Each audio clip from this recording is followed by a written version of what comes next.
Welcome back, my friends. This is episode 52 of Hack Your Thoughts and part 6 of our Unshaken series. If you've been walking with us these past few weeks, you know we've been really peeling back those layers. We named the weight of pretending, broke the myth of self-sufficiency, and stepped into that radical act of asking for help. Last week in episode 51, I asked a question we rarely ask ourselves out loud. We ask this to everybody else but ourselves. What do you really need right now? I mean, think about it. Go to the mirror and ask yourself, what do you really need right now? How often do we do that? No audience, no performance, just the truth. So last week it was a quiet one, but sometimes the quiet ones hit the deepest. Today, we're continuing the journey with something even more tender. Because when the silence breaks and when the armor drops, a deeper question rises to the surface. What are we so afraid of? What are we so afraid of? Not just the fear of failure or being seen or getting it wrong. Sometimes we're afraid of our own power, our softness, our truth, because when we stop performing, we come face to face with the one person we've spent the most time avoiding, and that's ourselves. We always have an answer, a solution for everybody else. We can give them advice and counsel and tell everybody else exactly what they can do to make their life right. But when we come face to face with ourselves, we avoid it. So today I'm joined by two extraordinary leaders and trusted voices, Dr. Yubil Stility and Coach Steve Tulowitzki. They walked through fear. They sat with the questions and they've each done the deep work of coming home to themselves. So I'm really honored to have them back for this next layer in the conversation. But before we dive into that, let's take a quick break. Don't go anywhere.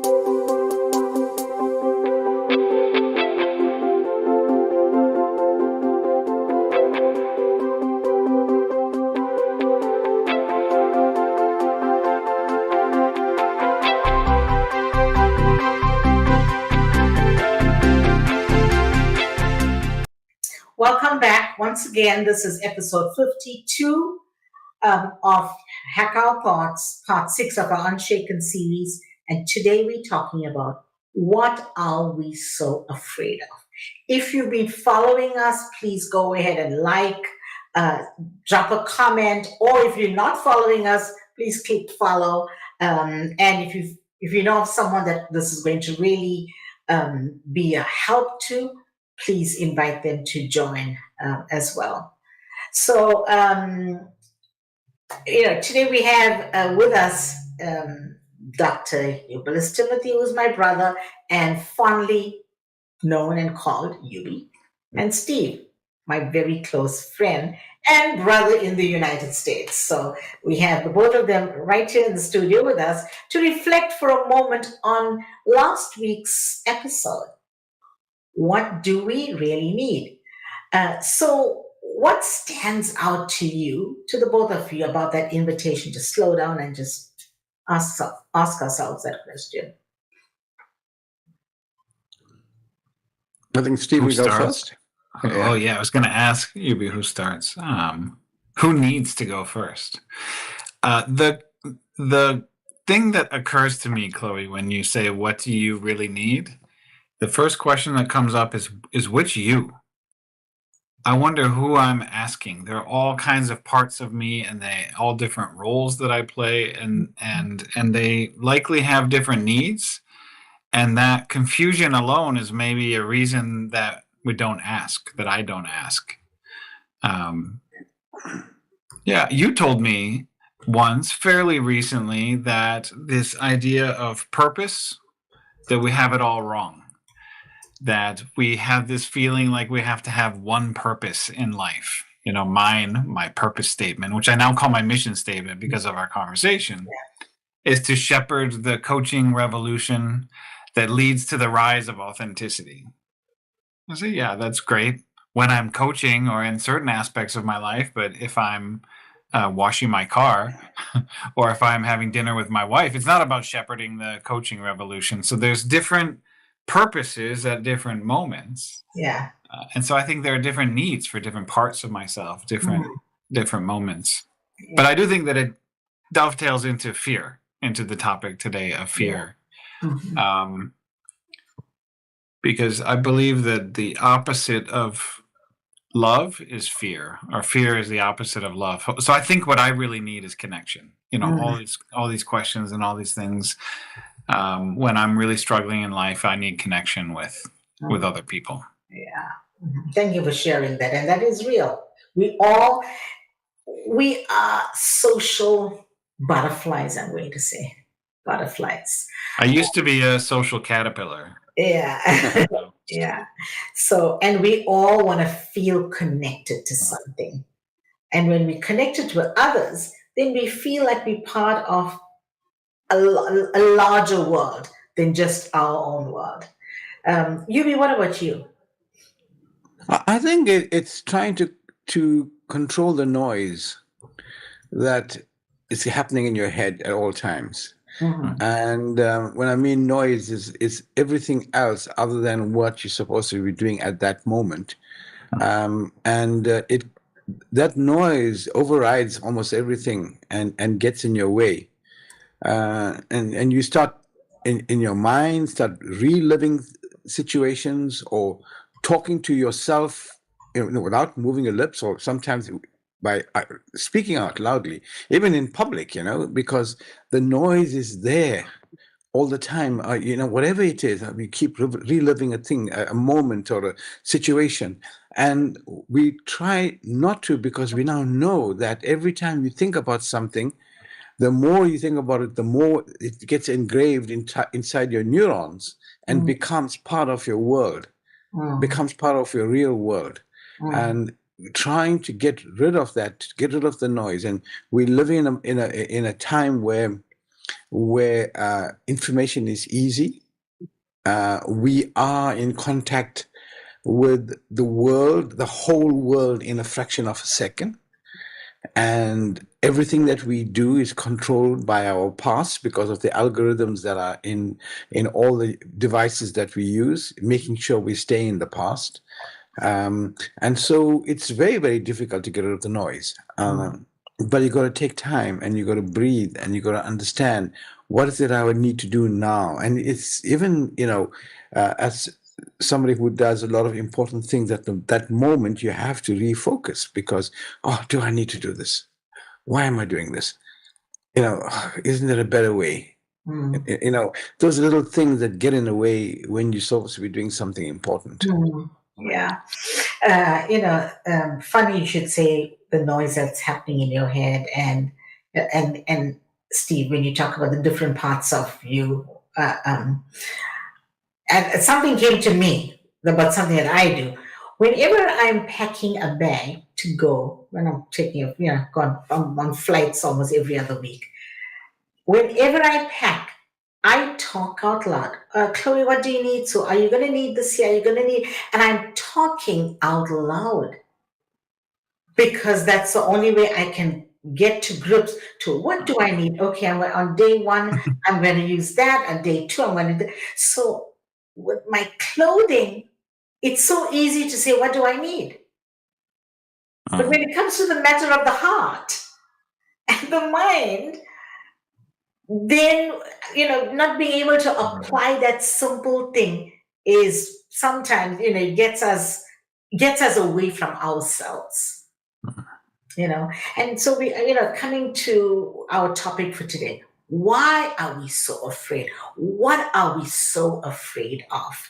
I spoke at a women's conference, about a week ago, and for the Q&A, one of the questions was, what is fear? Or, what do we fear? And there were so many different answers that came up. And my response is, we fear ourselves. We don't know who we are. We're still trying to figure out who we are.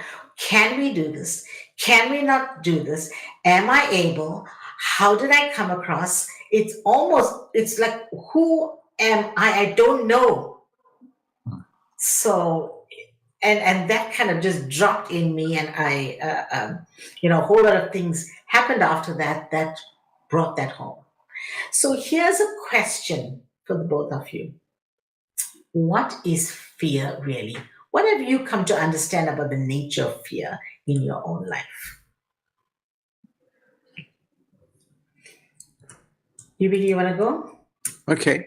It is something that you cannot control, that's disdainful, that is unpleasant, normally linked to a past memory. It is something that's overwhelming, that affects your very, very being. And at that moment, it's also life saving, and at the same time, is life threatening, um, because it can either um, uplift you and make you go forward and rise to above the situation, or it can hold you back and make you stagnant and basically diminish everything that you have that is you. So fear is this that feeling of complete overwhelmed inability to actually do anything, and that's very, very scary. Yeah. Steve? Yeah. Fear is also an emotion. It's a strong negative emotion, high vibration, negative quality. And I believe it's a message from above. It's a message from the universe. And often it's a wake-up call. Because often, I know I am still these days, and there was a period of my life where I was in almost permanent status of successful human zombie. That's what I call it. Look successful from the outside, but you're somehow just walking around chasing the next promotion without really being there. And in that state, you need to be awakened. And for me, what woke me up, I think, is a fear that I wasn't going to be the father that I wanted to be. We had a daughter on the way, and I was on this path. And that drive, that sense of connection and purpose, love for Zoe, who was going to be coming, was enough to wake me up and make a change in what I was doing. So and it's a message from the universe. It shows up in your emotional state, and you do with it what you can. Sometimes you get paralyzed and you freeze, or they say silence or violence can be your reaction to fear. And sometimes maybe if you've had enough suffering and learned the lessons that are intended from this message, you learn to quickly regroup yourself, neutralize the fear, and get back to what you were doing that is important for the people you're around. Yeah. Fear isn't always the villain. Sometimes it's protection. Like, Yubi was saying earlier on, saving or threatening. And, it's that voice of an old version of us trying to keep safe. It's that wake up call. It is that wake up call. Am I going to be a good father? Am I going to show up the way for my children?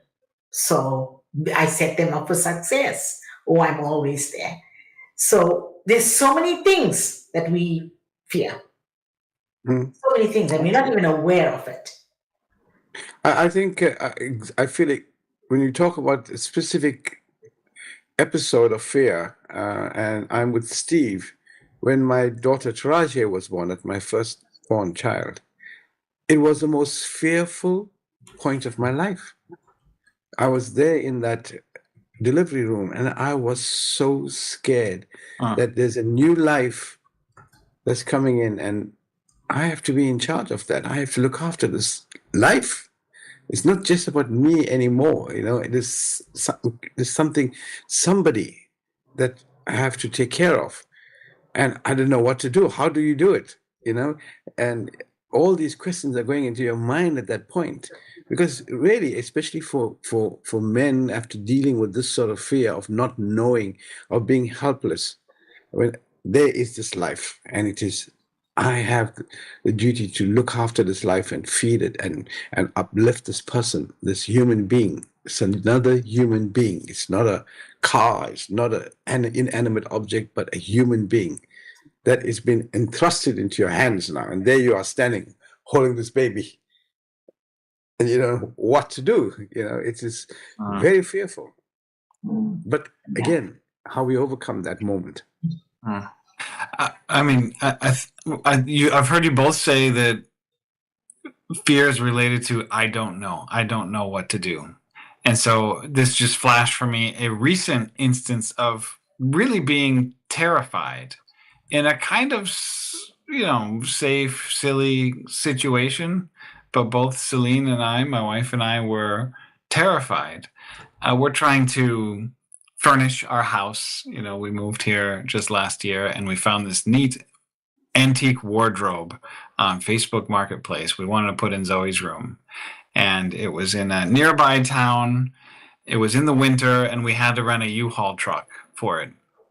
So we agreed, and then as the day came that we're picking it up, a text arrives from the seller, and they say, "Well, sometimes if it's snowy, our driveway can be a little tricky. You might want to make sure the U-Haul truck has new tires." So we pick up the truck. And we tell them it's going to be tricky. They upgrade our truck to a brand new one, has dual wheels and whatever. And we're getting there, and I'm driving on this country road, and I say, "Man, I hope it's not up one of these hills." And of course, it was up one of these hills with a blacktop driveway, that is already slippery just in the water. So we're driving up there, and it has like a dog leg to the left, and the truck just starts spinning about 2/3 of the way up, and I just put it in park. I said, "I guess that's as far as we're going to go." And so the guy comes out, and we load this. We had to walk through the grass because the driveway was too slippery even to walk on. And somehow we got it all in the truck. And I'm like, I'm kind of terrified to go back down this hill now. And sure enough, I start going down, and the truck just is sliding into their grass and then up against the trees and the rocks. And I'm sitting there, wheel turn this way, hitting the gas. The truck should be going to the right, and it's sliding to the left. And I just say, "I don't know what to do. What do I do? Celine, what do I do?" And there's really not necessarily fear for our life, but fear for the cost of this truck damaging their trees, the looking and feeling stupid. All of those things came in. So we asked for help. We asked the guy for help. Turns out he used to install cabinets when he was a youngster. So he's like, "I'm a master with these trucks." And he somehow dumped a bag of salt there and gunned it and punched it, and he got it all out. And he said, "Usually the semis go off the other side of the driveway." So I don't know. There was some kind of adventure in that, but it was for a whole day. I would say we were shaking and sort of traumatized, which is I think fear is illogical. Yeah. It makes me think that fear often wears disguises. We don't know it's there, but it's there. It's lurking. Whatever it is. Like, for example, what are you fearful of when you were fearful of veering off the road, the truck, you had Celine, your kids were waiting. Yeah. There were so many different moving parts to this, and so where is the fear coming from? Why is it there? Why are we so afraid? Why are we so afraid? You've driven so many times in bad weather, I'm sure. May not have been sliding here and there, but not on that driveway. Yeah. But there's always something inside us that we want to anchor in and say, "I believe in you." So, but you want to be able to say to yourself, "Yubi, I believe in you." Steve, you want to be able to say, "Steve, I believe in you. Because when we believe in ourselves, then fear has to leave. Because you cannot believe and have fear at the same time. Hmm. Yeah. So as I said that, what came up for the both of you? I think it's the possibility of opportunity. At that moment, how does one navigate oneself through this very, very moment of feeling claustrophobic or being under a situation where you don't know what to do and what to. So look at how, I'm stuck, or what are the opportunities. I think the line that Steve said, well, the other guy is normally the bigger trucks coming on the other side. It is, it sounds so simple at that time, but when you're going through it, it's really overwhelming. And how do we rise above that? How do we look at the ability for us to rise above that situation and look for opportunities to be creative? We are creative beings, and to be able to stop, breathe, think, understand, and say,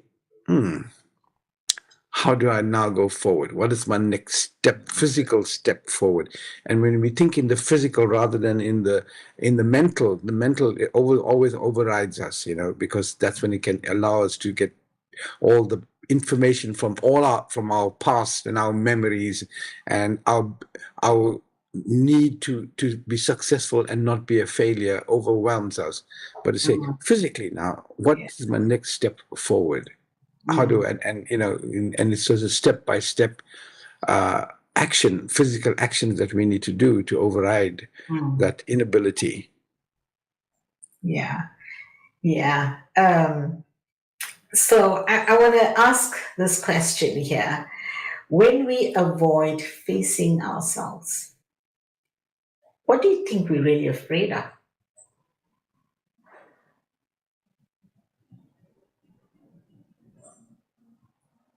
We Is it avoid. shame? Is it power? Is it vulnerability? Is it change?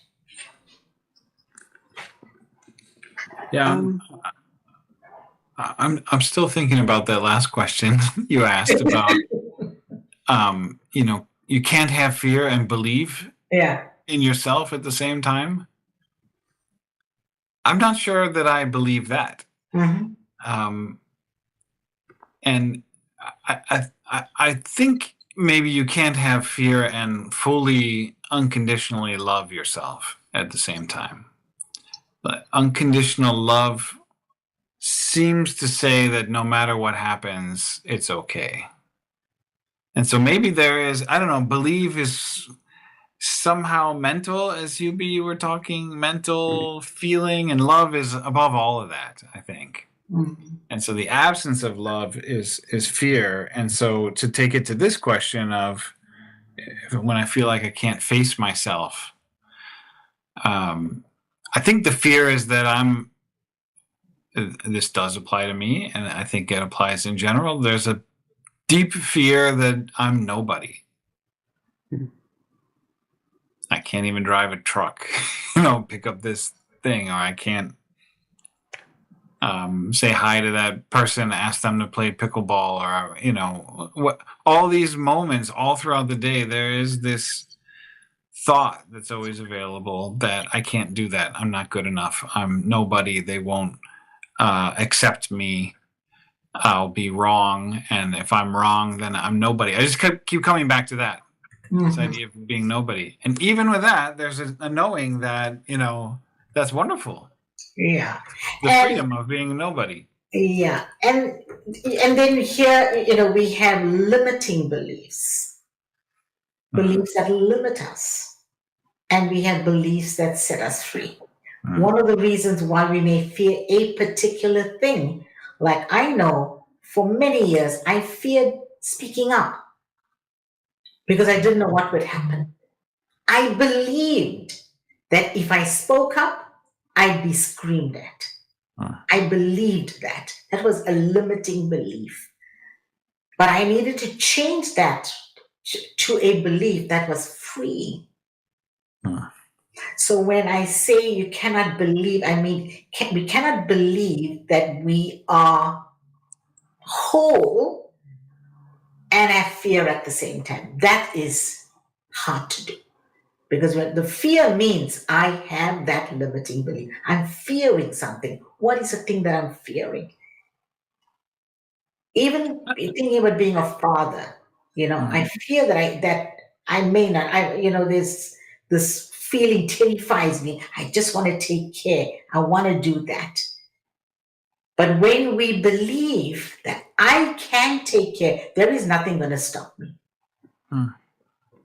So I'm curious what you both think, how this applies to something that Yubi mentioned, claustrophobia or any sort of phobia, fear of heights. Is that a lack of belief? Is that we don't love ourselves, or is there something else going on there? Well, let's talk about that. Say claustrophobia, when we are in tight spaces. I can share something. When I'm in an elevator and it is too packed, I will not go in because I can't breathe. I feel claustrophobic, and that comes from something that happened to me when I was a little girl. I locked myself in I thought I was a bad girl, and I locked myself in this cupboard, and I immediately that's where it comes from, because there was fear that was instilled in me because of something that happened. So it almost like as though you can always trace everything back to something. Earlier, when we first started, you were talking about the past. We always, we cannot, no, there's no control. Every incident is linked to a past memory. So fear is an algorithm. Well, not really. I think everything that we go through, right, we have a memory of, and we process that memory and we store it away. But with some people, there are other things attached to it. And sometimes the thing that is attached to the memory is fear. What was it? What did I feel at that moment when I went through that episode or that time? And we forget the memory, but we remember the fear. And that overwhelms us. And then you have to go back now and try and find it. Like Chloe had to think about going back and thinking about, when I was locked in that cupboard, a lot of the things that have happened in the past. Well, basically, it is an algorithm and we are governed by our past. But how do we deal with that? Do we have the ability to overcome fear? Or are we suffer in a situation of dysregulation or fear? We do not have that ability, and so we have the trauma we carry within us all the time, and we don't have to have real triggers to bring that fear back. Just a group of people in elevator, we've got walls that are enclosing around them is enough to trigger the fear of that was linked to that time of being in the cupboard, and all the other emotions that were attached to Chloe's action to go into that cupboard are then now becoming real, and they are real. We feel them, we experience them. I think Alexander the Great, and I've got to remember this now. Alexander the Great said, "Man's immortality is not to live forever, for that is born out of fear. Every moment free of fear makes man immortal." And I sort of paraphrase that a little bit, but I think you get the gist what Alexander the Great was trying to say, that our ability, we want to live forever, this immortality, but it's about we are actually scared of death. So can I throw a span in the works here? So let's see what comes out, where we go with this here. What about fear of success? Yeah, it's real. It's yeah. Why would people fear success? Because that feels like a good thing. Again, it depends on your past. In my opinion, it's you would have been successful in doing something in the past, but that opened doors to other corridors which you couldn't control, which led you down paths that you didn't want to go down. Greed, um, arrogance, pride. These are the simple ones that we talk about, this sort of deadly sins, but that just that it was linked to a bad marriage or a bad relationship, or which has nothing to do with the success, but one links it, or a failure in something else which is linked to that success, and so we tend, no, I can't. If I become successful, then I will do this or I'll do that, or I did that before and look what had happened to me. And so we bring in the past again, our algorithms that control us. That's why we have to hack our thoughts. Mm. Yes. Steve, what when you think about fear of success? I wonder if we have a good definition of success. Fear is always coming back to, am I right? Is that the success that I really want or deserve or can handle? My own personal definition of success is an equation. I call it the success equation. Success equals joy divided by pain. So if what I'm doing is creating more joy than it is pain, I'll be honest, I was tired tonight, and so the idea of joining the call had some thoughts of pain in it. Man, it would just be easier to shut my eyes on the bed and go to sleep now. And of course, now that we're here, it's generating joy. So this is a successful mission. So I don't have fear that I'll have more joy than pain in the things that I do. So I think it's maybe the real fear of success is that I don't know what success is and if I want it. Often success comes with fame. We all might want to be famous, but nobody wants to go to a restaurant and be hassled and you can't order your food and and all of that. I had a roommate in Spain who passed up promotion after promotion after promotion. And I said, why are you doing this? He says, well, they're going to make me work harder. I like my life as it is. I don't want more responsibility. This is good. Yeah. And so, yeah, there's maybe some fear of that. If I'm successful, I'll have to be even more successful tomorrow because our whole society is built on growing GDP and growth of company, and you need more customers and you need more ideas. You need to write another book. So it could also be the fear of more burden without any guarantee of more joy than pain. Mm-hmm. Yeah. Okay, so what? Let me ask this question: what helps you feel safe enough to be honest with yourself?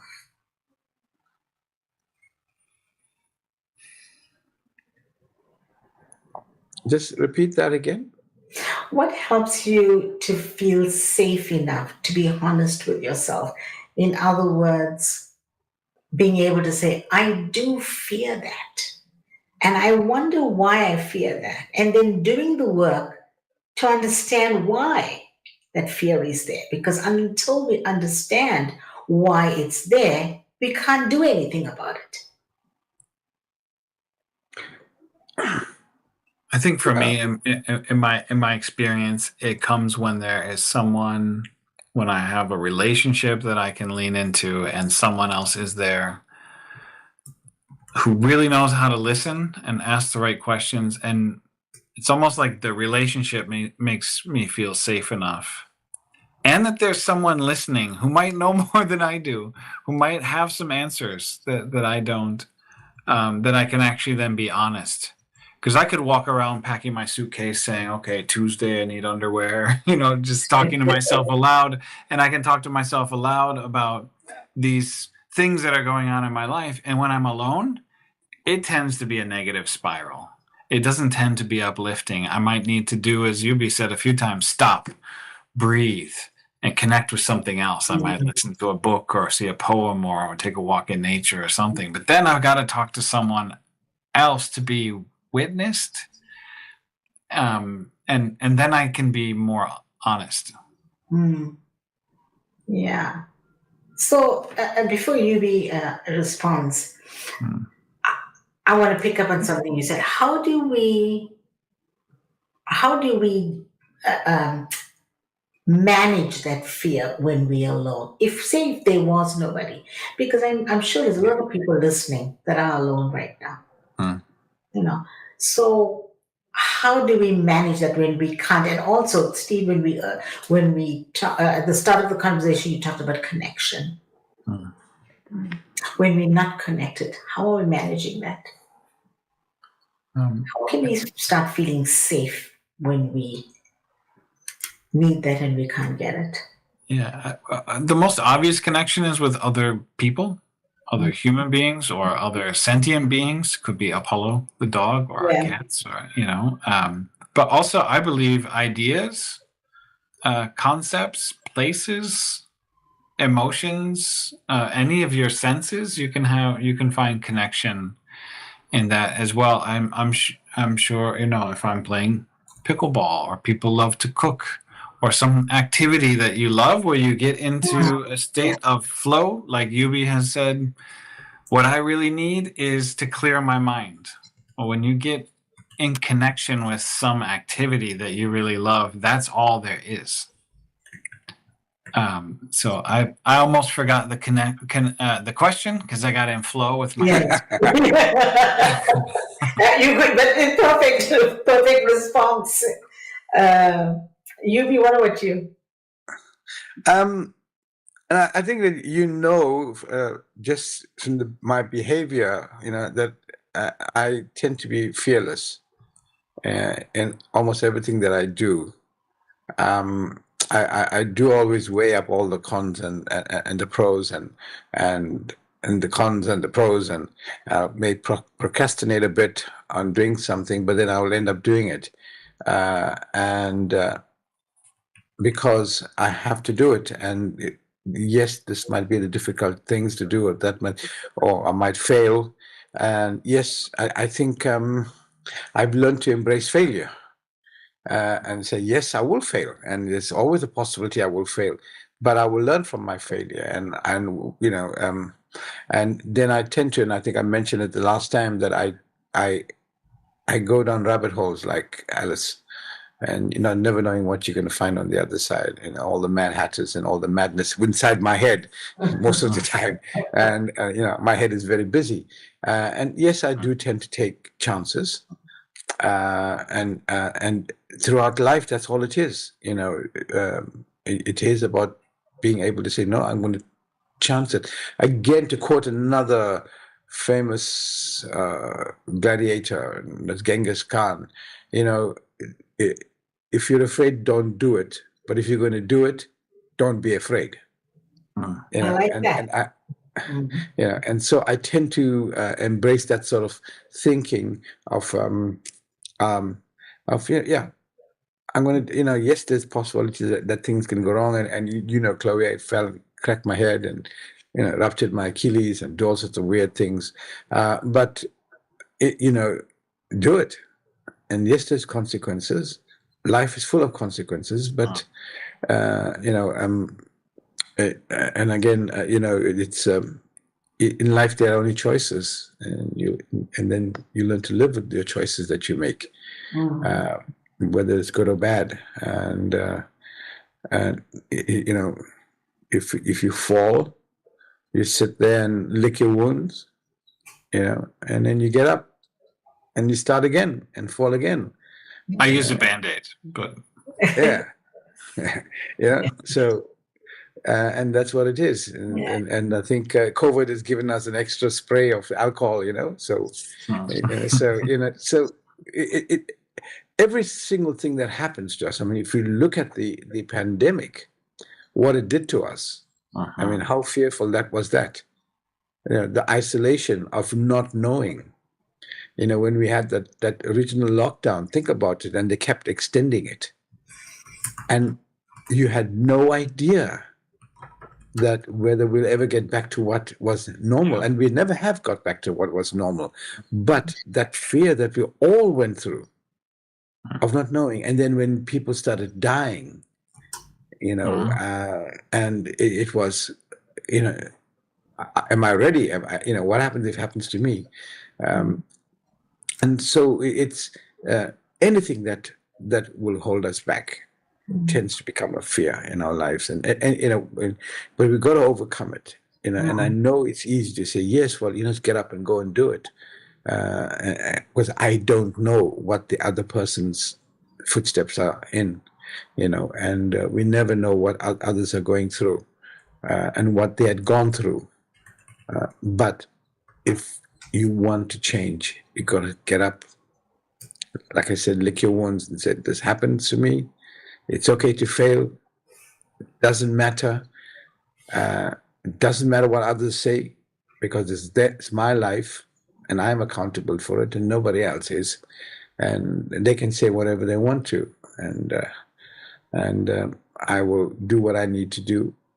I will be strong, stand up, and face my challenges, and every day, and sing as you do it.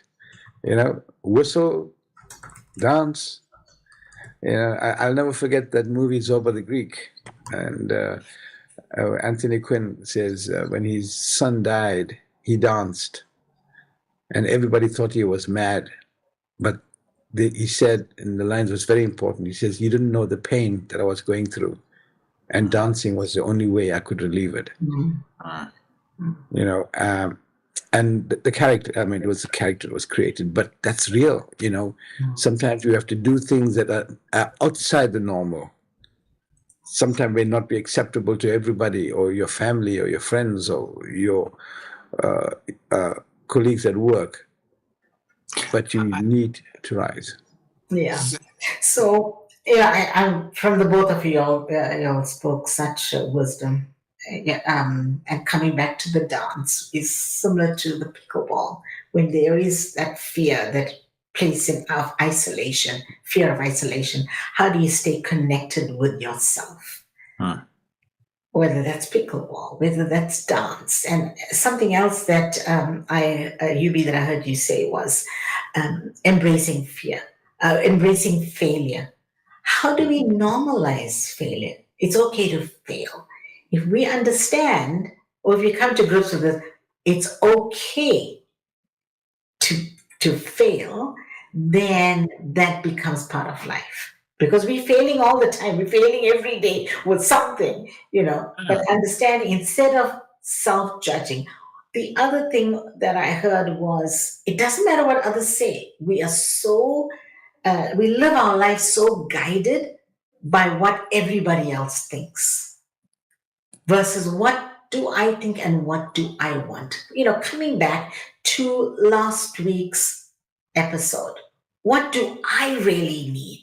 What do I really need versus what does people around me want from me? How do they want me to be? How does my team at work want me to be? How does my boss want me to be? How does my family want me to be? So we always, and again, that's without us thinking, we actually have a fear. I have to be this way now. I have to be a certain way. So we move further and further away from what do I really want? What do I really want? And why am I so afraid? Two such simple questions, but imagine if we were self-coaching ourselves every day. Imagine if we were doing that kind of reflection and that deep work every day. Then yeah, that's the way we're going to have to overcome. So being able to create safety inside of us is, what I'm hearing from both of you, everything that you all shared. Yeah, I think there's something to this idea of failure and embracing failure. As you said, Chloe, it is an absolute part of life. The image I had was like failure is akin to exhaling. Like we can't go through life just inhaling. And why would I be afraid of exhaling? Uh, it's the only way that we learn. No one has ever taken a step without not being able to take a step before. Um, the other thing I've been thinking about with fear is that it is giving you access to like some super intelligence or some super human. If you're afraid enough, you may, in fact, I think the body will actually cut off blood to your prefrontal cortex. So forget about thinking. You get in touch with your animal instincts, and enough fear will actually override weaker fears. A fear of survival, or if something is happening to someone I love or someone in my family, I will become an unrecognizable version of myself. I may become an Incredible Hulk, or do things that I would never otherwise dare to do to rise to the moment. And there's a really cool book by Gavin DeBucker called The Gift of Fear. I read it because something on there, it said it's actually a book about intuition. And he starts with a story. He's a high profile security provider for like Jeff Bezos and people who really need a lot of security. And he starts the book with a story of a woman who, against her best interest, let someone help her take groceries into her apartment complex. She knew something was off, but she was afraid of looking impolite or something. And it turned out that once he put the groceries down on the kitchen counter, he attacked her, and he had very bad intentions, and he was going to kill her. And somehow, when he left the room, she knew exactly what was going to happen, and without thinking, stood up and walked right behind him down the hall and escaped her apartment and went to the neighbors, and she survived the incident. And as he unpacked that with her, he said, well, how did you know he was going to the kitchen to get a knife? I think was the story. And as he was sitting there with Gavin unpacking it, he said, well, I saw him when he walked out the room, glance at the window, and he saw the window was open. And then I noticed that he turned up the radio just a little bit. So there's this supercomputer processing. I know exactly what he's doing because of these things that I'm not really conscious of.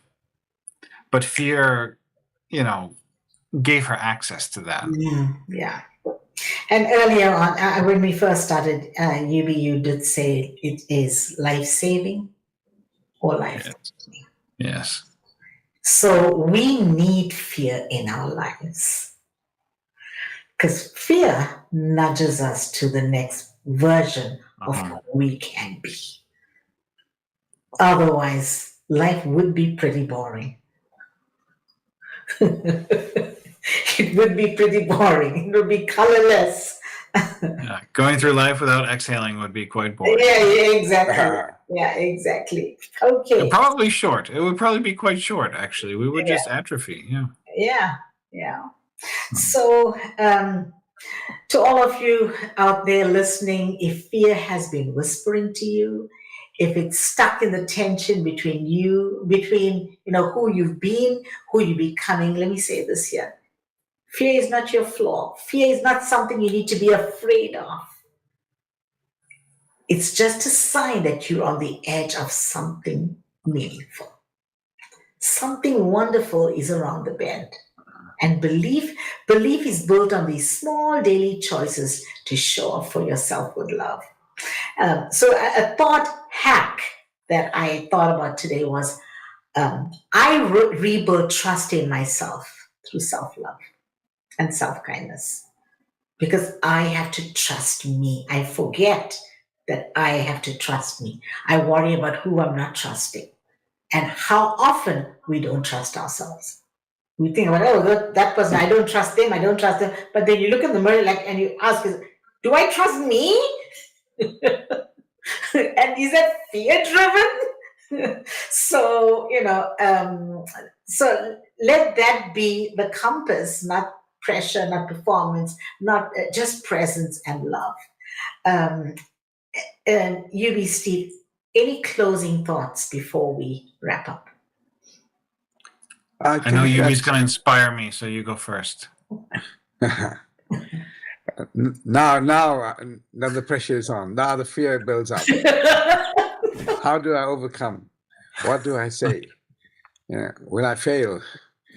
Will I make a mistake and say the wrong words and will not be inspiring enough for Steve, or will I rise above it? And I don't know. It depends what I say, and I think that's what I'm just saying now is what goes through our minds. Is that will I be a failure? Will I succeed? Can I overcome this? What will people think? And that's the last point is very, very important. What will people think? Mhm. You have a choice to make, and you make it. Otherwise, the rest of our lives we will regret it. And the worst is to sit there as an old person saying, "If only, if only, if only." And that's the worst thing that anyone could ever say. If only. Yeah. Yeah, I'm glad you went there of people's opinions, because I wanted to talk about FOPO, fear of people's opinions. Of course, FOMO is pretty well known now, fear of missing out. And at the core of that, I think the fear under FOMO is actually FOPO. We are afraid of what people will think if we weren't there, if we miss out. And I'm not sure the antidote to FOPO yet, but the antidote to FOMO is JOMO, which is the joy of missing out. Because you've chosen for yourself, you've chosen wisely, you've chosen connection, you've chosen love, and you've embraced the prospect of failure. This definition of failure probably also depends heavily on people's opinions or what we perceive they are. So maybe that's my final thought is to get intimate with FOPO and what role it plays in your life. There's a hack thought there, which must be the antidote, a thought hack. Yeah. It'll be in Chloe's book, I'm sure. Yes. Yeah. Oh, that's powerful. I love what both of you said. You kind of just started talking, and you talked yourself into what you needed to share, which was so being honest. You shared your thoughts, and you were honest, and you took the fear just by sharing it. You took the fear out of it, and walked right into what it should be. And Steve, you did what you naturally do, the FOMO, just all your just antidotes are in the mnemonics that you create. Because that's where all your antidotes are. It comes in forms of your mnemonics, and you know it. So whatever, everybody listening out there, whatever works for you, whether it is just speaking up, and whatever's on your mind, just putting it out there, whether it is that niche of yours or that special skill or expertise or what you're great at. And I know Steve's greater power is the building mnemonics. But if that's the go-to place to release the fear, then do whatever works for you. Yubi and Steve, thank you for an amazing conversation. Next week, we're going even deeper, because fear doesn't just whisper you're not enough. Sometimes it says, what if you finally let go and everything falls apart? What if you stop performing and no one stays? What if you succeed and you still feel empty? Right. So I'm going to call this the fear beneath the fear. And if that stirs something in you, everyone out listening, you're not alone. We'll meet you right here next week. But until then, walk gently.